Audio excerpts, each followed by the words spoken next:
Ba số sau đây ngày này đã tức ba đã tức níប្រព័ន្ធទឹកដាក់ត្រប់ខ្ញុំហ្នឹងហើយខ្ញុំដាក់ប្រព័ន្ធសាច់រុន5នេះបាទរុន5នេះហើយយើងដាក់កដាលជួរទៅយើងជួរខ្ញុំលើកឡងធំអញ្ចឹងយើងដាំ1រងនេះយើងដាំ2ជួរសងខាងvậyមកដាំ2ជួរសងខាងហ្នឹងហើយបងប្អូនខ្លះគាត់ដាំតែ1ជួរទេយើងដល់ពេលឡងខ្ញុំវាធំអញ្ចឹងទៅខ្ញុំដាំ2ជួរប៉ុន្តែរៀងជាអៀតដែរប៉ុន្តែយើងចំណេញសយោដោយសារយើងដាក់សយោកដាលទេទៅយើងបាន2ជួរសងខាងហើយប្រព័ន្ធស្រោចស្រពខ្ញុំនេះប្រើវ៉ាន់តេរបៀបនេះតេ34យើងយកសាច់34ដែរបាទអញ្ចឹងមេនេះ75ល្អយើងដាក់មកទឹកក៏បាន8ក៏បានពេលអញ្ចឹងទិដ្ឋភាពនេះតែការយើងចិត្តបានប្រមូលផលហើយប្រឹងដាក់តិចទៀតដាក់ទឹកតិចបងប្អូនរាំងរៀង3 4ថ្ងៃហើយដីខ្ញុំតែរាំងតែ2ថ្ងៃ3ថ្ងៃស្ងួតរើងចេះហ្មងស្ងួតរើងរៀងជ្រុំមួយរយៈជ្រុះផ្កាជ្រុះក្តឹបអស់ដែររាំងតែ3ថ្ងៃដីស្ងួតហើយថ្ងៃនេះដាក់ទឹក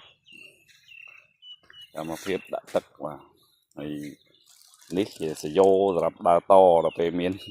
តែខំកដោខំអីចឹងទៅតែដាក់មានដាច់រហូតដល់ត្រៀមឧបករណ៍ជួសជុល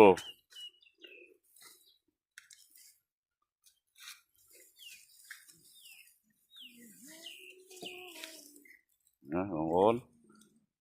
ដាក់នេះតដើរបវលរហូតព្រោះវាវល់ហើយយើងទៅប៉ែតទៅវាវល់ទៅឆ្វេងទៅស្ដាំដើរបវលនោះអ្នកដើរបវលសយោវិញហើយដីនៅសើមឡើយដែរយើងដាក់តាមមកល្មមទេព្រោះដីខ្លះវាផ្អៀងដូចតែនេះអីវាផ្អៀងពីលើមកអញ្ចឹងវារៀងទនៀបជាងវារៀងជោកជាងអញ្ចឹងអាលើស្ទើអាក្រោមលិច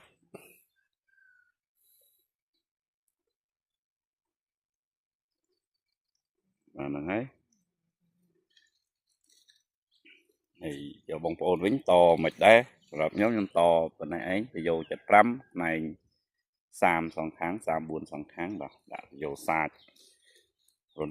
5វាឃើញទឹកឆាប់សប់ល្អហ្នឹងសងខាងនេះកដាលខាងនេះក៏មានដែរនេះ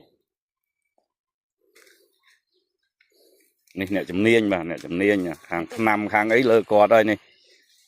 គាត់អ្នករុកអ្នកបាញ់អីគាត់ហើយនេះ